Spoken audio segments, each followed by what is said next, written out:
షర్మిల ఇప్పుడు మనకేంటంటే షర్మిల గురించి ఏంటంటే తనకి ఇప్పుడు కొడుక్కి పెళ్లి చేయబోతుందని రీసెంట్గా చెప్పారు. దాని గురించి కూడా జగన్ ఇంటికి వెళ్ళి పెళ్లి పత్రిక ఇవ్వడం ఇవన్నీ తెలుస్తుంది. ఈ టైంలో ఇప్పుడు ప్రియా అట్లూరి తన బ్యాక్గ్రౌండ్ ఏంటి, తను అసలు ఎక్కడి నుంచి వచ్చింది ఏంటి అనేది వినిపిస్తుంది. దీని గురించి ఏమంటారు సార్? ఇప్పుడు మొత్తం ఆంధ్ర రాష్ట్రాల్లో కానీ తెలుగు వాళ్ళు ఉన్న అన్ని చోట్ల షర్మిల చుట్టూనే తిరుగుతుంది. మొత్తం మీడియా అటెన్షన్ కానీ ప్రజల అటెన్షన్ కానీ షర్మిల చుట్టూనే తిరుగుతుంది. ఎందుకంటే 2 కారణాలు. ఒకటి, షర్మిల కొడుక్కి పెళ్లి జరగబోతుంది. ఆ పెళ్లి కూడా కొద్దిగా డిఫరెంట్ మ్యారేజ్ అని చెప్పొచ్చు. ఎందుకంటే అమెరికాలో ఉంటున్న ఒక కమ్మ సామాజిక వర్గంతో అమ్మాయితో పెళ్లి జరగబోతుంది. సో సడన్గా ఈ అమ్మాయి షర్మిల రెడ్డి పెళ్లి చేసుకోబోయే కోడలు, ఇంటికి రాబోయే కోడలేమో కమ్మ. ఇదేంద్రా ఈ కాంబినేషను అనిపిస్తుంది. కానీ నిజానికి షర్మిల లైఫ్ తీసుకుంటే ఆ అమ్మాయి లైఫ్లోనే బోలెడు డ్రామా ఉంది. షర్మిల కూడా ప్రేమించింది ఎవరిని? బ్రాహ్మిన్ని. అది కూడా ట్రెడిషనల్ మొసరుపల్లి అనిల్ కుమార్, ఆయన ట్రెడిషనల్ బ్రాహ్మిన్ కుటుంబం వాళ్ళది. అయితే షర్మిల ఆ విషయాన్ని వాళ్ళ నాన్నకి చెప్పినప్పుడు వాళ్ళ నాన్న ఒప్పుకోలేదు. ఎందుకు ఒప్పుకోలేదంటే అదేదో వేరే కులం అని కాదు, నువ్వు ట్రెడిషనల్ బ్రాహ్మణ్ని పెళ్లి చేసుకుంటే మనదేమో ఉమ్మడి కుటుంబం, చాలా పెద్ద కుటుంబం ఉంది, మనం అందరూ క్రిస్టియన్స్, వీళ్ళందరూ నిన్ను దూరం పెడతారు, నువ్వు కూడా ఫ్యామిలీలో పోయి ఎలా కాపురం చేస్తావమ్మా, నువ్వు బాధపడతావు, వీళ్ళందరిని వదులుకొని నువ్వు సుఖంగా ఉండలేవు అని ఈ అమ్మాయి మీద ప్రేమతోనే దాన్ని వ్యతిరేకించాడు. వ్యతిరేకించి దాదాపు 2-3 ఏళ్ళు వాళ్ళిద్దరి మధ్య మాటలు లేవు. అంటే షర్మిల ఎంత ఇష్టం అంటే వైఎస్ఆర్కి విజయమ్మ ఒక మాట అనింది ఆమె బయోగ్రఫీలో. ఆ మాట ఏంటంటే వైఎస్ఆర్ జగన్ను బాధ్యతగా పెంచాడు, షర్మిలని ప్రేమగా పెంచాడని ఒక మాట రాస్తుంది. అంటే అర్థం అంత ప్రేమ అనమాట. రోజుకి లెక్కబెట్టి 100 ముద్దులు తీసుకునేవాడంట చిన్నప్పుడు. షర్మిల దగ్గర 100 లెక్కేసుకునేవాడు, 1 2 3 అని 100 పెడితేనే ఆయన బయటికి వెళ్ళేవాడంట. అంత ప్రేమ. పాప్స్ అని పిలిచేవాడు అనమాట. అంత ప్రేమగా ఉండి చివరికి అతను ఎక్కువ సిగరెట్ తాగేవాడు. ఈ అమ్మాయికి ఏమో గోర్లు కొరికి అలవాటు ఉండేది. సో నువ్వు గోర్లు కొరకడం మానంటే, నువ్వు సిగరెట్ తాగడం మానితే నేను గోర్లు కొరకడం మానుతా అని ఈ అమ్మాయిని. దాంతో ఆయన జీవితంలో ఎవరు చెప్పినా మానలేదు. చివరికి విజయమ్మ చెప్తే కూడా మానలేదు. అట్లాది కూతురు చేతులు ఆ గోర్లు కొరకడం ఆపించాలని చెప్పి తను కష్టపడి 6 నెలలు పట్టిందంట మానడానికి. మానేశాడు. సో ఈ అమ్మాయి కూడా మానేసింది. అలా వాళ్ళిద్దరి మధ్య ఒక బాండ్ ఉంటుంది. అట్లాంటిది ఈ పెళ్లి విషయం, లవ్ విషయంలో దాదాపు 1 ఇయర్ పాటు 1-2 ఇయర్స్ పాటు వీళ్ళిద్దరి మధ్య మాటల్లో. సో అది విజయమ్మను చాలా బాధించింది. జగన్ వీళ్ళిద్దరి మధ్య నేను తలదూర్చున్నాను, జగన్ సైలెంట్ అయిపోయాడు. సో విజయమ్మ కూడా ఎవరు వెబ్సైట్ తీసుకోలేదు. చివరికి విజయమ్మ కానీ మిగతా వాళ్ళంతా ఏమైనా కన్విన్స్ చేయడానికి ట్రై చేశారు. కన్విన్స్ చేసి విజయమ్మ వాళ్ళ బ్రదర్, తమ్ముడు, అతన్ని పెళ్లి చేసుకోమని ప్రెజర్ చేశారు. చివరికి నా వల్ల ఇంతమంది బాధ పెట్టడం ఎందుకు, ఇంతమంది కోసం నేను నాన్న చెప్పింది చేసుకుంటే నాన్న హ్యాపీగా ఉంటాడు కదా అన్న ఉద్దేశంతో ఆమె నాన్న మీద ప్రేమతో అతన్ని పెళ్లి చేసుకుంది. కానీ డే 1 నుంచి కాపురానికి వెళ్ళలేదు. అడిగితే నాకు ఫీలింగ్స్ లేవు అతని మీద, జగన్ ఎలాగో నాకు అతను అలాగే చిన్నప్పటి నుంచి కలిసి పెరిగాము అని చెప్తే ఫీలింగ్స్ మెల్లగా వస్తాయిలే, పెళ్ళి అయింది కాబట్టి మెల్లగా వస్తాయని అతనికి కూడా సర్ది చెప్పారు. కొద్ది రోజులు ఓపిక పట్టును అని. అతనికి ఇదంతా తెలుసు కాబట్టి అతను ఓపిక పట్టాడు. కానీ ఏమై అసలు కుదరలేదు. దాంతో ఇంకా అతని లైఫ్ వేస్ట్ అయిపోతుందని అతన్ని చెప్పి కన్విన్స్ చేసి విడాకులు ఇచ్చేసి అతనికి వేరే పెళ్లి చేశారు.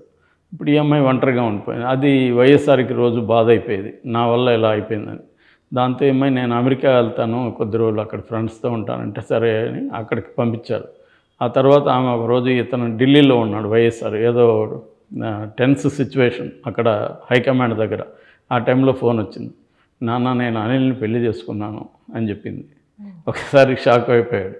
అంటే అనిల్ ఆల్రెడీ అమెరికాలో ఉన్నాడు, అతని కోసం ఏమో వెళ్ళింది. ఈసారి చెప్తే వీళ్ళు పెళ్లి చేయరేమో అనుకొని ప్లాన్ ప్రకారం వెళ్ళింది. సో వీళ్ళు చెప్తే పెళ్లి చేయరేమో అనుకుని పెళ్లి చేసుకున్నాక నాన్నకి చెప్పింది. ఆయన ఒక క్షణం ఆయనకు అర్థం కాలేదు, డైజెస్ట్ కాలేదు. తర్వాత ఒక మాట చెప్పు ఉండొచ్చు కదమ్మా అంటే చెప్తే మీరు ఒప్పుకోరని చెప్పలేదు అని చెప్తే ఇంకా అమ్మకి చెప్పామంటే చెప్పలేదు, మీకే పప్పు చేస్తారు, నువ్వు చెప్పొద్దు నేనే చెప్తానని కన్విన్స్ చేశారు. దాని తర్వాత తీసుకురమ్మన్నాడు.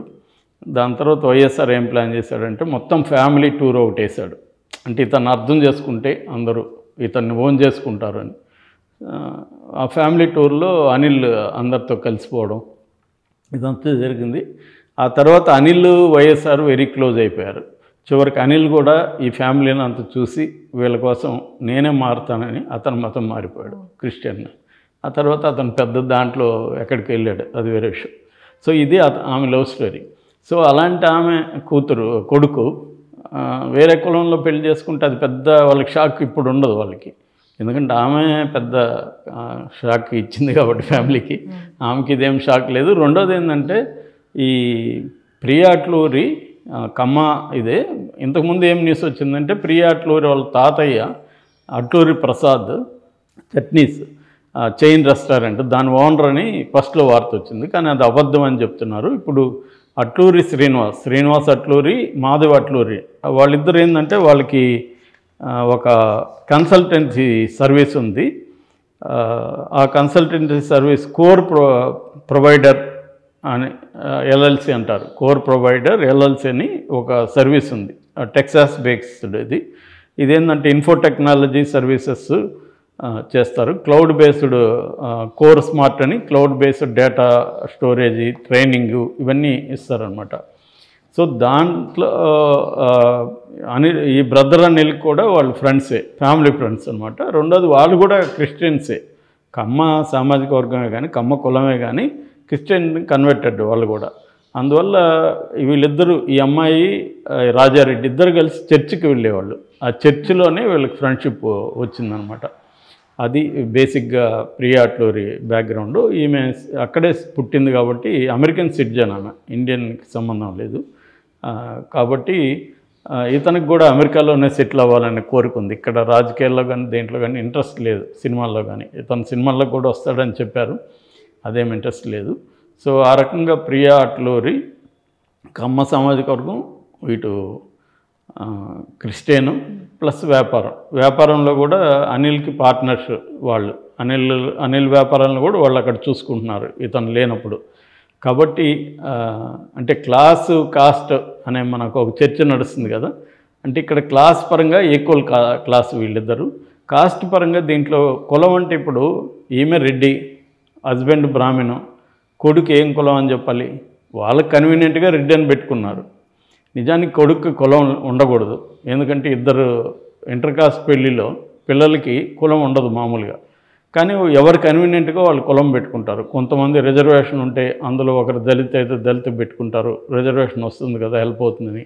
లేదా సామాజిక వర్గాన్ని బట్టి ఇప్పుడు ఈమెకి రెడ్డి సామాజిక వర్గం స్ట్రాంగ్ అనుకొని ఈమె వాళ్ళ తాత పేరు పెట్టుకునింది రాజారెడ్డి అని, ఆ పేరులోనే ఇంకా రెడ్డి ఉందా, అలాగా కంటిన్యూ అయింది. సో ఇప్పుడు వీళ్ళిద్దరూ పెళ్లి చేసుకుంటే వీళ్ళది కులాంతర మ్యారేజ్ అని కూడా చెప్పలేము, దాని ఇంకా ఎక్కువ అన్నమాట. సో కాబట్టి అలాగా ఇదొక ఇంట్రెస్టింగ్ మ్యారేజ్గా మనం చెప్పుకోవచ్చు. వీళ్ళకి ఇప్పుడు జనవరి 18th నిశ్చితార్థం ఇక్కడ జరుగుతుంది గ్రాండ్గా. తర్వాత డెస్టినేషన్ మ్యారేజ్ జోధ్పూర్లో ఉమేద్ ప్యాలెస్లో ఫిబ్రవరి 17th డెస్టినేషన్ వెడ్డింగ్, అంటే తక్కువ మంది వెళ్తారు. సో అది బేసిక్గా. Okay sir, thank you sir. Thank you.